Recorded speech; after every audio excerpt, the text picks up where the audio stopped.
Oi pessoal, tudo bem? Que a relação entre o terapeuta e a criança é de extrema importância para que o desenvolvimento do tratamento seja positivo, a gente já sabe.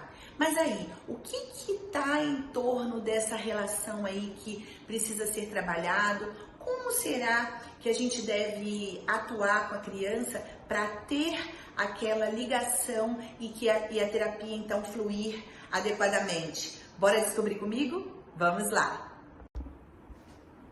Ei pessoal, então vamos lá. Quero contar um pouquinho da vivência aqui no consultório, tá? A relação com a criança, ela é importantíssima para o desenvolvimento da terapia quando você decide atuar na terapia fonoaudiológica infantil, né? É claro que com adultos também a empatia tem que acontecer, mas com a criança isso é triplicado, porque a criança ela não tem filtro, ela fala o que ela pensa, ela manifesta e age com sentimentos, né? Então assim, ela age sem pensar, na verdade, né? E ela fala realmente o que ela pensa. Se ela não gosta, ela não quer, e ela verbaliza. Se ela não verbaliza, ela sai, ela manifesta de alguma forma corporal que ela não quer. Então, tudo que a gente pode fazer para favorecer aquela interação, né, aquela empatia, aquele vínculo com a criança é importante.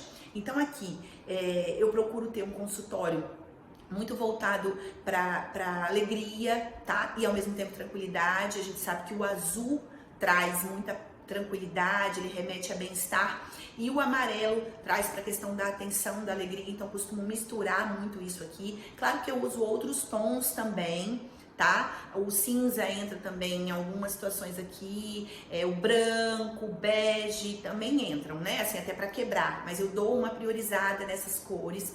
Eu costumo trabalhar sempre de uma forma que a criança se sinta no mesmo nível que eu, entenda que eu sou a terapeuta, mas que eu consigo me nivelar mais a ela. Então aqui no consultório, todos os pais e as crianças entram descalço, já na porta eles já tiram os sapatinhos, então a criança já entra mais à vontade. Tirar o sapato já deixa a criança mais à vontade, né? Você já quebra algumas coisas. Quando entra, eu venho pro chão com a criança, eu também estou descalço, na verdade eu uso uma meinha, também estou descalço. Quando são crianças maiores que eu faço na mesinha, eu também me nivelo e sento com elas, mas eu tô descalço e ela também, isso já quebra, tá? Eu trabalho com a face shield e não com a máscara, porque a máscara impede essa troca que a criança quer ter de olhar para você, de perceber a sua boca e até de observar os movimentos que você está fazendo para ela poder reproduzir, porque isso é importante para fala, imitação, né? E a máscara interfere. Eu permito que os pais entrem em todas as sessões, eles participam, então a criança consegue se sentir mais à vontade, mais segura, e isso é muito bacana, porque aí os pais conseguem saber exatamente o que eu estou trabalhando para reproduzir em casa, tá? Eu gosto de trabalhar de forma lúdica com brinquedos, mas todos são brinquedos educativos, brinquedos que a mãe pode adquirir e estimular em casa. E eu sempre procuro, assim, na avaliação, deixar a criança mais solta, deixar ela explorar a sala. Depois da avaliação, quando a gente começa a sessão, eu já começo a estipular regras, porque além da questão do vínculo, né, afetivo que a gente vai construindo com a criança, geralmente isso dura umas 4, 5 sessões, alguns demoram um pouquinho mais, são mais tímidos, outros mais arredios, mas a grande maioria é esse o entorno. Graças a Deus sempre deu certo, os vínculos foram criados, aqueles que chegavam gritando com o tempo depois o vínculo acontece, até porque a fono tem que tirar da zona de conforto a criança, né? Ela não fala e você precisa estimular para falar, então isso acaba trazendo uma certa angústia para a criança, né? Isso faz parte. Mas então eu procuro aqui na primeira sessão conversar mais com a mãe no chão, sentada, para a criança poder ficar à vontade. E aí depois, sempre no chão, tá, gente? Eu gosto de deixar a criança bem solta. A não ser os adolescentes, que aí eles querem ficar mais na cadeirinha. Mas, e aí a criança vai explorando o ambiente, eu faço a estimulação com o que eu quero, depois eu deixo ela solta enquanto eu converso com a mãe e eu vou observando. Já na terapia, aí tem as regras. Então, os meus atendimentos são a cada 1 hora. 40 minutos sou eu e a criança com a mãe sentada junto no tapete, mas eu que estou orientando, fazendo, atuando.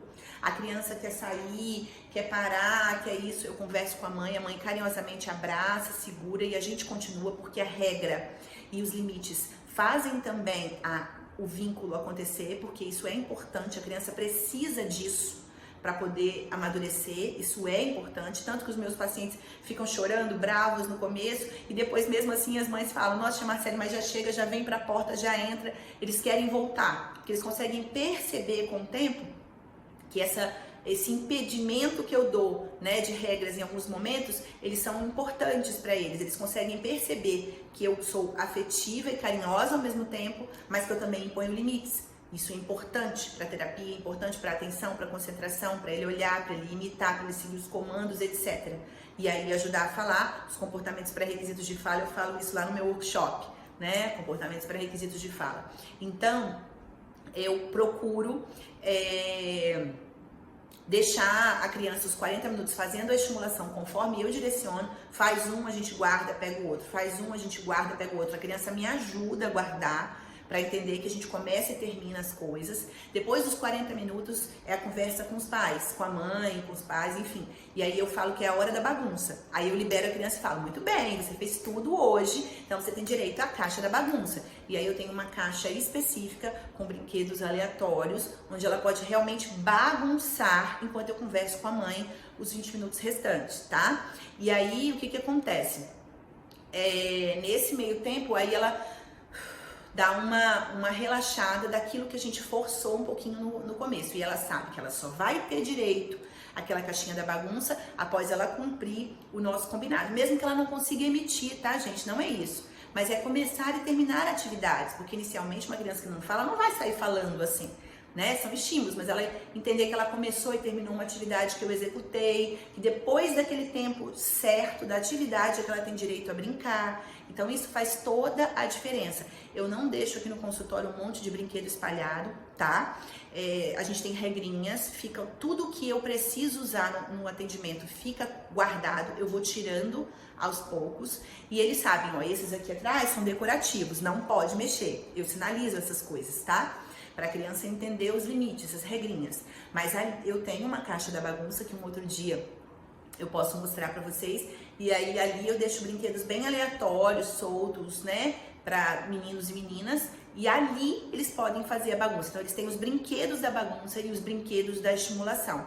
Então assim, isso tudo favorece sim o vínculo. Porque a criança entende que eu me nivelo a ela, que eu tenho afeto a ela, que eu sou carinhosa com ela e que eu imponho limites. Então ela também entende que ao mesmo tempo que eu nivelo a ela, há uma hierarquia. A tia Marcele me ensina algo. Eu preciso fazer o que a tia Marcele está pedindo. Então eu acho que isso faz a diferença quando a gente vai estimular uma criança. Tá bom, pessoal? Beijo. Tchau, tchau.